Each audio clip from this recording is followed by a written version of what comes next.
Hey there, sports history fan. Arnie Chapman here from the Sports History Network. Now, before you jump into this episode, I wanted to share with you an exciting giveaway we have going on with Home Field Apparel. We have a digital $50 gift card to homefieldapparel.com for one lucky fan of the Sports History Network.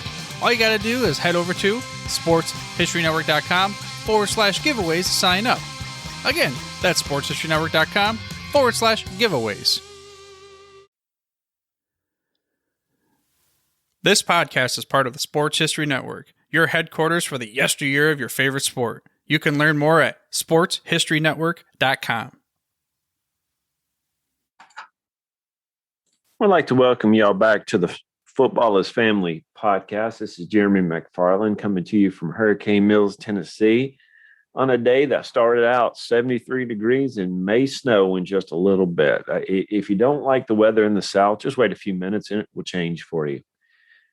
But overall, it's a beautiful day, and I hope y'all are enjoying yourself. And wherever you may be, I hope you are taking advantage of the great weather and also letting people know how you feel about them. We're not promised tomorrow, so take advantage of the time that you got.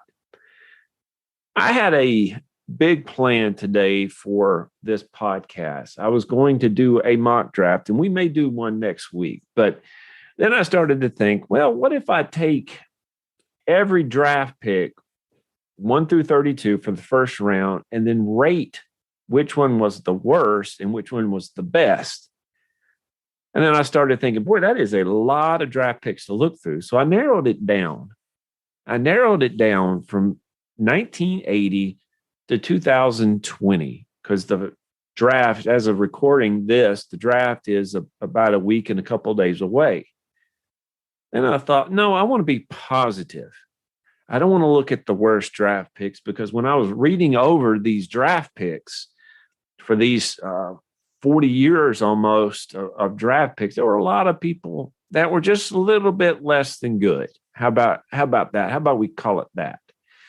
So I said, why don't I take positions 1 through 32 and look at the best ones? Look at when they were drafted and the team that drafted them, and we'll look at the best per position of the NFL draft, first round from 1980 to 2020. So that's what we're going to do today. And again, this is my opinion. If you disagree, which is fine, please let me know. You can message me on Twitter at Jeremy_McFarland or on the Football is Family Facebook page. And make sure that you like and review this podcast on your podcaster of choice. Also, you can go on the sportshistorynetwork.com and look at many other great podcasts that we have to offer. And I do also want to throw out an ad here for a great organization called newspapers.com. And if you're listening to this podcast, you are probably a sports history fan. And if you're into sports history, you need to check out the newspapers.com. At newspapers.com, you can get access to 640 million pages worth of news from the U.S., Canada, Scotland, England, Ireland, and more, dating back from 1798 to yesterday. You can get a free week subscription to newspapers.com by visiting sportshistorynetwork.com/newspapers. And with a paid subscription, you will help the production of this and other Sports History Network shows. That is newspapers.com. But please go to sportshistorynetwork.com/newspapers. So let them know you came through this podcast or another podcast from the Sports History Network. Now, again, this is my opinion of the best players picked in the first round from 1980 through 2020 per pick.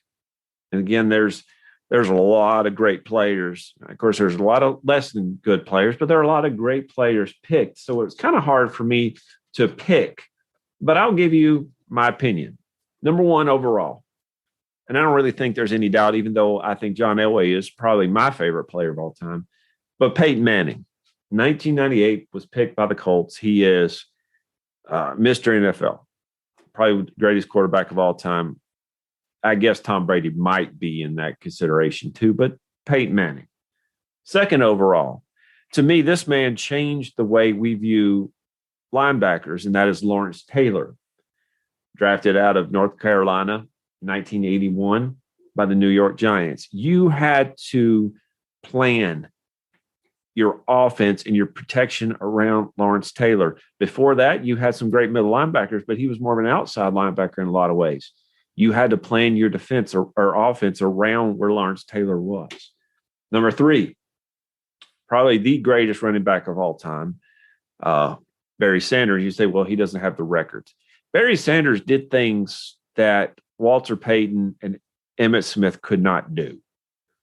Barry Sanders had so much mobility, so much wiggle that he was just an amazing runner, an amazing athlete, and he retired before his time. I think he could have broken Walter Payton's record without any problem, and probably would have been the top running back when it comes to yardage. And I think he could have beaten Emmitt Smith's record that he has right now.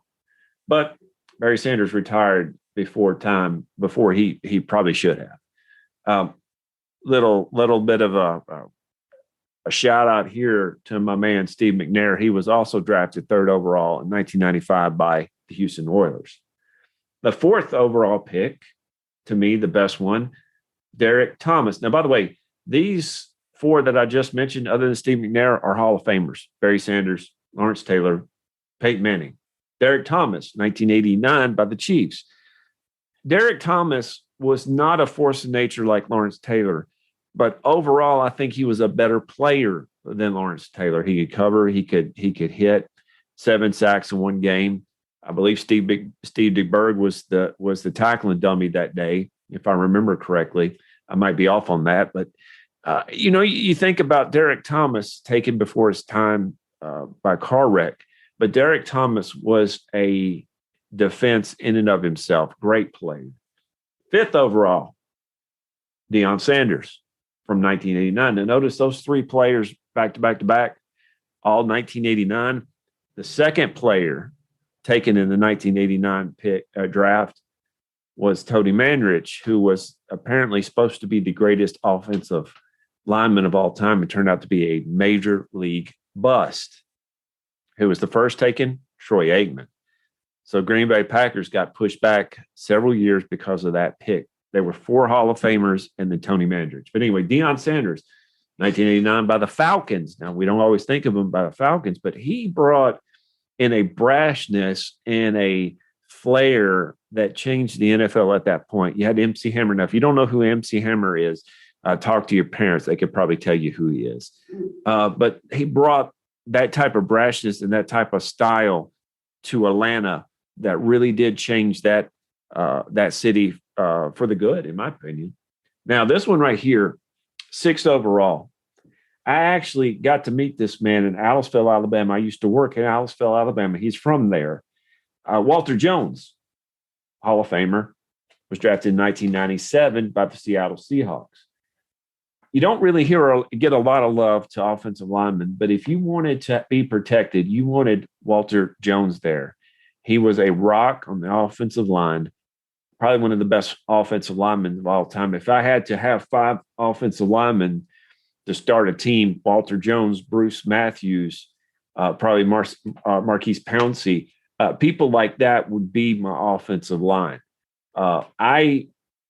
If you don't really watch the offensive line when it comes to how they play, but Walter Jones, you didn't hear a lot about Walter Jones, and that's because he was really never beaten off the edge. If you don't hear a lot about offensive linemen, that means they're doing their job. I heard somebody say that, a pit crew boss, if he says that if they don't hear anything from their driver, that means the driver's happy. If you don't hear anything about offensive line, that means the quarterback's happy.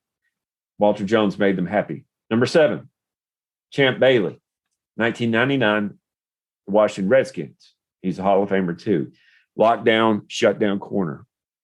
That man right there. And I really started to follow him a lot when he was with the Broncos. The Champ Bailey to me is one of my favorite players of all time. Ronnie Lott, number 8.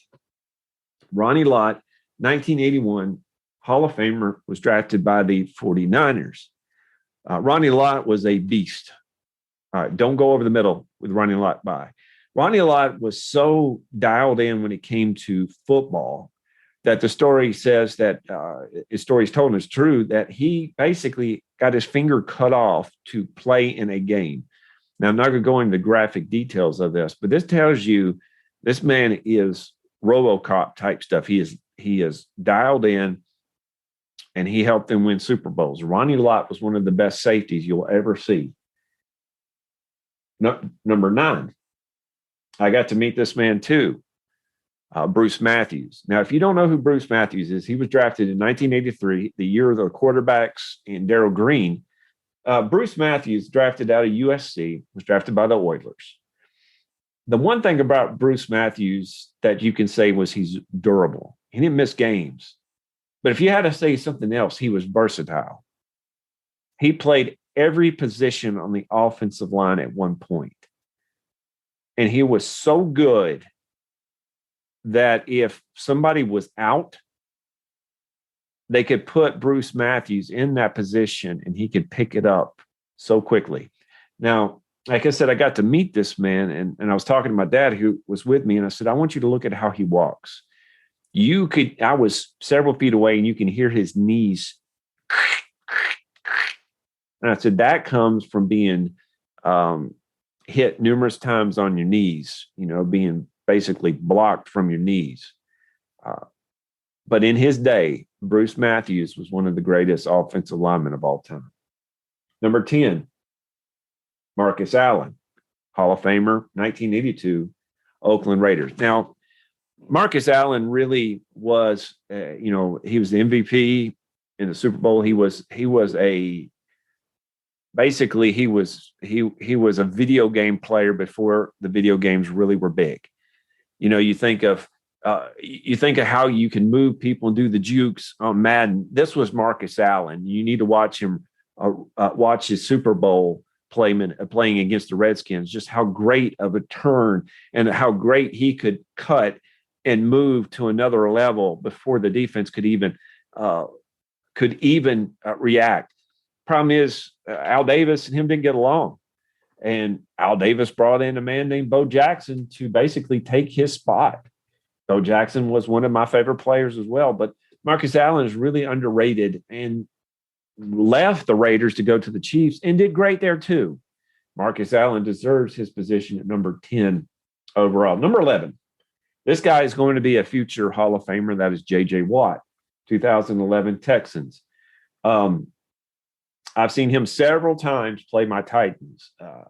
I'm kind of glad he's out of the AFC South. I don't think it would be right seeing him in anything but a Houston Texans jersey. But J.J. Watt is a Hall of Famer, in my opinion. Now, my personal opinion, 2006, Jay Cutler was drafted by the Broncos, but, he's not J.J. Watt. 12th overall. I remember this one in particular. Warren Sapp, he was drafted 95 by the Bucs. He dropped. They said that he had some drug. People were talking about drugs with him, and he dropped. And he probably should have gone to the Jets, but they picked a Brady. They picked Kyle Brady instead of Warren Sapp. Number 13, Tony Gonzalez, Hall of Famer as well, 1997 Chiefs. Tony Gonzalez and Antonio Gates really changed the way we look at tight ends. For the most part, tight ends were Kellen Winslow changed things, but these two men really, really brought in the Rob Gronkowski type men today. They were athletes. Antonio Gates played basketball. Tony Gonzalez was an athlete who played tight end. He can catch, he can block. He was a deep threat. He was an over-the-middle threat. He could do it all. And he was drafted by the Chiefs, later on played for the Falcons. But when I remember him playing for the Chiefs, that guy was about unguardable. Tony Gonzalez, number 13. Darrelle Revis, number 14, Hall of Famer, 2007 by the Jets. Darrelle Revis was a type of guy that if you ever heard of Revis Island, Darrelle Revis was the kind of guy that you didn't throw to his side of the field. He was a great player in his heyday and was one of those guys that when you were watching him play, he would bait you. You think, well, I can slip this pass in. He was unnaturally quick. You have speed, but you also have quickness. He would bait you into throwing the ball, and all of a sudden, there it is, and he's got it. And there's a commercial that I thought was funny where they basically had Darrelle Revis build a little island in the middle of a building, and he put a palm tree there, and he said, Revis Island. Darrelle Revis was one of those guys that you were glad to have him on your team. Now, also, my personal favorite, though, 1996, Eddie George was drafted by the Oilers. He should be in the Hall of Fame. The 15th, Jason Pierre-Paul, 2010, New York Giants. He won a Super Bowl last year. One of the better defensive linemen that you'll find today, Jason Pierre-Paul. 16th, Jerry Rice. Now, there's no doubt here. 1985, 49ers. Recently, Randy Moss and him had it back and forth. Who was the GOAT? Randy, you need to sit down. And when Jerry Rice comes into the room, you kiss his rings. Jerry Rice is probably one of the best players of all time. Definitely the best wide receiver of all time. Now, here's some fun parts, because this kind of got into a little bit of, you had to pick, because some of these later positions really didn't have a lot of well-known players. Number 17 did, and that's Emmitt Smith, 1990 Cowboys Hall of Famer. I don't think he's the greatest running back of all time. I think it's either Barry Sanders or Walter Payton. Barry Sanders in my book, at least. But Emmitt Smith shows how you can run downhill and use your size as to your advantage. He wasn't a big guy, but he was stoutly built. He still is stoutly built. And he was tough. There's a story about him when he basically dislocated his shoulder in I believe a playoff game. And he said that every time he would get hit, he heard it cracking. And of course, me thinking about it right now, since shivered, I don't like that. But Emmitt Smith, number one, Emmitt Smith should never have been a Cardinal. He retired as a Cardinal.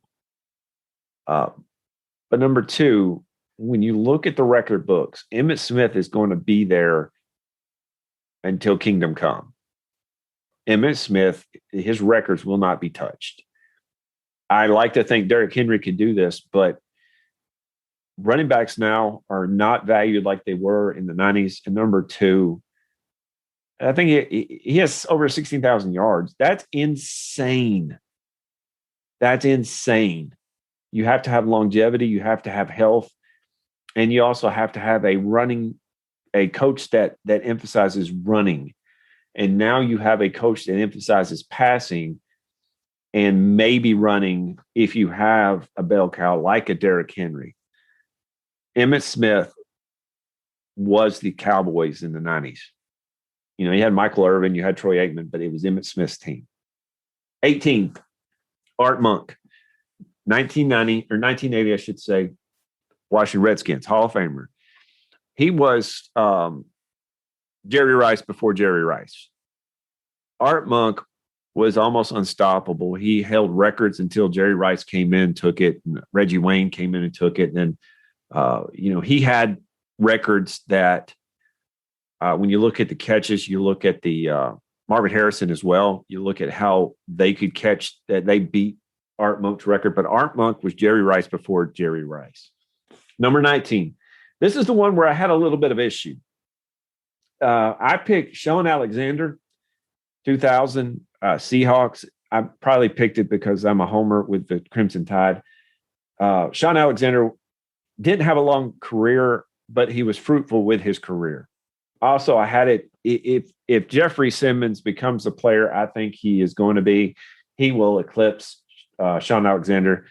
Jeffrey Simmons only been playing for a couple of years, so I couldn't put him above Sean Alexander. 20, Steve Atwater, Hall of Famer, 1989 by my Broncos. I remember this. Good luck going over the middle. Good luck going deep with Steve Atwater. You're going to be harpooned. Steve Atwater was one of the toughest players you will ever play against. 21. I picked Tim McGee, 1986 Bengals. I remember watching him play in the Super Bowls. I watched him play. I was a Bengals fan for a little bit because I like Boomer Esiason. I like Ickey Woods, James Brooks, those kind of guys. Tim McGee was a solid wide receiver, very solid wide receiver. 22, Demaryius Thomas, 2010 Denver Broncos. This guy could catch everything, lights out type of catcher. He was a great wide receiver. 23, Deuce McAllister, 2001, the Saints. This was kind of a hard one to pick because 23 really didn't have a lot of guys that would jump out. But I remember watching Deuce McAllister play, and I remember how the Saints really did rely upon him as a running back. Speaking of the Saints, 24, Cameron Jordan. He's still playing now, 2011. Cameron Jordan, to me, if I had to start a team, Cameron Jordan would be on it. Great defensive player, a sack artist. He is a guy that the Saints rely upon, and they should because he's an amazing player. 25, Santonio Holmes, 2006 by the Pittsburgh Steelers. Made great catches in the Super Bowl. Ben Roethlisberger relied upon him. I think that's pretty much a given 25 over the 25th pick, Santonio Holmes. 26, Ray Lewis, Hall of Famer, 1996, the Ravens. In that year, the Ravens picked two Hall of Famers, and one of them was Ray Lewis, middle linebacker. Good luck getting over the middle. He was a great hitter, great defensive player, could cover, was a great tackler. You didn't get past Ray Lewis. 27. This guy gets overlooked because he never won a ring, but Dan Marino. Before Peyton Manning, before Brett Favre, before Tom Brady, there was Dan Marino. Now, what did Dan Marino do? He was the first to pass over 4,000 yards. He had the offensive the touchdown record before Peyton took it and Tom took it, and so it was Dan Marino. It was Dan Marino. He only went to one Super Bowl, lost it. Should have been to more. If they gave him some more, if they gave him a running game, I think just like with John Elway with Terrell Davis, if they gave Dan Marino a running game, he would have won a Super Bowl or two. This guy right here, number 28, I got to meet him as well. Darrell Green, Hall of Famer, 1983, Redskins. You look at him, you think, what can this guy do? He was the fastest guy. He's still up in his 40s, could outrun guys in his 20s now. Fastest guy. He didn't have to bait you into throwing. He would just basically say, do it. I'm not going to trick you. Do it. And he would pick you off and then look at you as he's running to the end zone and just basically saying, hurry up, catch me. Longevity, great player. He was tenacious, good guy too. And that's the one thing about Darrell Green that I really enjoy. 29, I have Nick Mango. He played for the Jets. 2006 was drafted, great center. 30, I had Reggie Wayne. 2001 Colts. Him and Marvin Harrison really did help Peyton Manning out, especially early on in Peyton Manning's career. This one, number 31, I enjoy because I like watching him. Nnamdi Asomugha, 2003 Raiders. Really kind of got underrated because of some other people around him, especially Darrelle Revis about that same time. Nnamdi Asomugha shut down corner for several years. Raiders enjoyed his company, definitely. 32, and the last one for today. And I know if you got anybody else you want to add, or you think I'm wrong, or if you just say, Jeremy, you just don't know what you're talking about, please let me know. I really want to know because this is fun for me. But 32 is probably he definitely is a Hall of Famer, and he's probably one of my favorite players, and that's Drew Brees. And you think about it, in that draft in 2001. The Chargers got LT, LaDainian Tomlinson, and then they got Drew Brees. Really, why didn't they win 10 Super Bowls? Marty Schottenheimer deserved better than that. Drew Brees, 6 foot tall, barely could see over the offensive line. But if you ever watched him drop back and pass, This first thing is his head shoots up. His arm is cocked higher than most people's arm, and he throws up. And you think, well, that's how you throw it. But he has a delivery that is built for people his size, Russell Wilson size, that sort of guy, that somebody like, somebody like Patrick Mahomes doesn't have. And it's so smooth, it's so fluid that he didn't throw very many interceptions, and he was very, very accurate. By the way, around the time that Drew Brees got hurt and the Chargers drafted Phillip Rivers, a man named Nick Saban was the coach for the Miami Dolphins. The Miami Dolphins almost got Drew Brees. Now, what would have happened if Drew Brees went to the Dolphins? Would Nick Saban have gone to the Crimson Tide and won all those championships? Who knows? It's the what if of the NFL. Again, thank y'all for your time. Next week, if everything works out the way I want to, I'm going to have a special guest, and we're going to talk about the movie Draft Day, and we're going to look at some of our favorite draft moments of all time. I'll see you then. The 2021 Professional Football Researchers Association Convention will be held at the Gold Jacket Lounge at the Pro Football Hall of Fame during the final weekend of June. Convention speakers will celebrate the 100th anniversary of the founding of the NFL. The fee for the convention is $50 for members and $100 for non-members. The fee includes admission to the convention and Pro Football Hall of Fame, meals on Friday evening and Saturday afternoon, and free parking. All convention activities are subject to COVID-19 protocols. For more details, click on the 2021 PFRA convention link at profootballresearchers.org. Hey there, sports history fan. This is Arnie Chapman, aka the Football History Dude, and I wanted to thank you for stopping by to listen to another episode here on the Sports History Network. Our podcasters are passionate about uncovering and sharing sports stories from yesteryear. And if you didn't know it already, we have over 30 shows across the network covering all sorts of sports history topics. In fact, here's a glimpse into one of our awesome podcasts here on the network. The Pigskin Tales podcast is all about the lesser-known pro football players. Yes, there are stories about the ones we know, like Brad Tarkenton and Harold Red Grange. But have you ever heard of Ernie Nevers? How about Dave Osborne or even Grady Alderman? These men created their own path to the NFL. How did they do it? Listen to the Pigskin Tales podcast, now streaming on your favorite music platform. Go to pigskintales.com. How about that? I bet you're super hyped to go listen to that new podcast, right? Well, to learn about this show and all the other podcasts on the network, head over to sportshistorynetwork.com/podcast. Again, that's sportshistorynetwork.com/podcast. Head over there today to find your next favorite sports history podcast.